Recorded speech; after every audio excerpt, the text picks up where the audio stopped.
Did you know that your mindset can directly affect your health and physical performance?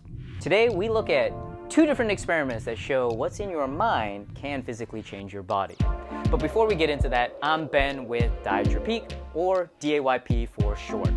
Our goal here is to find and share the best physical and mental practices from experts, so instead of declining as we age, we get stronger and eventually die at our peak. If that interests you, subscribe to the channel and of course, smash that like button so you don't miss any of our uploads. So, let's get into today's topic.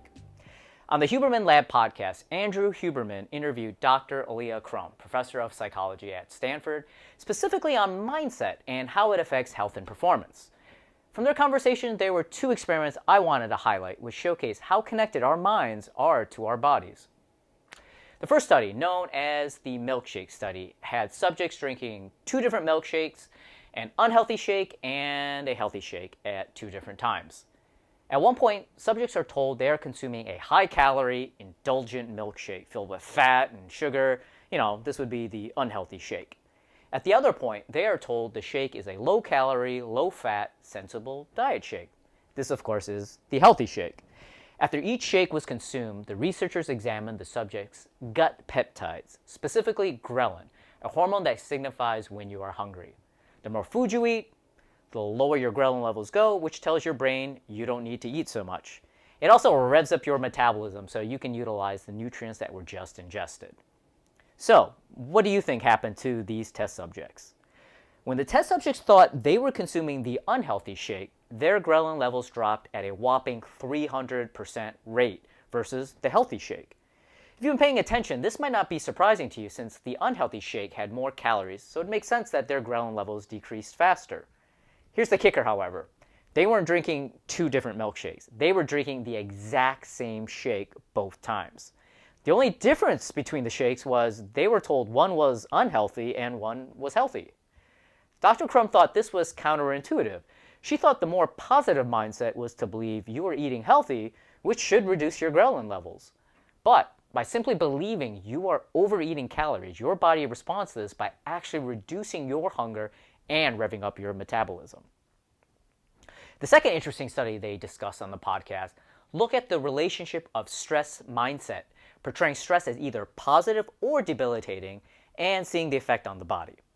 To study this potential effect, they looked at three groups. Group 1 watched 9-minute videos of where stress was portrayed as something as empowering and could enhance your performance. Think LeBron James making that clutch three-pointer. Group 2 watched videos where stress was portrayed as something that can crush you mentally and diminish your physical health. Think of any clickbait headline like 16 simple ways to relieve stress and anxiety.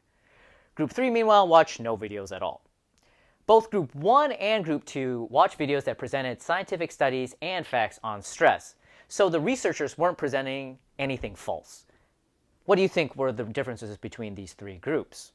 The result of this study showed that Group 1, those that watched the positive enhancing stress videos, had less backaches, muscle tension, racing heart issues, and had better performance at work. Meanwhile, Group 2, those that watched the negative stress mindset videos, had no positive benefits and were exactly the same as Group 3, who didn't watch any videos at all. Dr. Crum thinks this result is because the common dominant message we hear about stress in the mainstream is how stress is bad. This means we are already biased towards having a negative outlook when it comes to stress. So what's the takeaway? Dr. Crum believes that stress can be used to serve us. The damaging consequences of stress that have been portrayed to us in terms of mental and physical health doesn't have to be our experience. Stress can be physiologically toughening, speed up and narrow our mental focus, and provide us with important tools to accomplish our goals. Crum says we should all clarify our definition of stress. Stress is neutral. It's how you think stress will impact you that can make a difference. What happens in the future is to be determined. We only stress about things we care about, things that matter to us. She goes on to reveal a 3-step approach in leveraging stress. 1. Acknowledge you are stressed, own it, and see it for what it is. 2nd, welcome it as an opportunity to reconnect with what you care about. And 3rd, utilize the stress response, usually in the form of increased physical and mental strength and focus to accomplish your goals. Hopefully you found these studies as interesting as we did. My challenge to you is to think about how you can leverage stress in a positive way. How can you use this stress-enhancing mindset to help you in your life? Let us know in the comments below. Anyway, this interview was jam-packed with a lot of interesting facts about mindset and its connection to sleep, medicine, and fitness.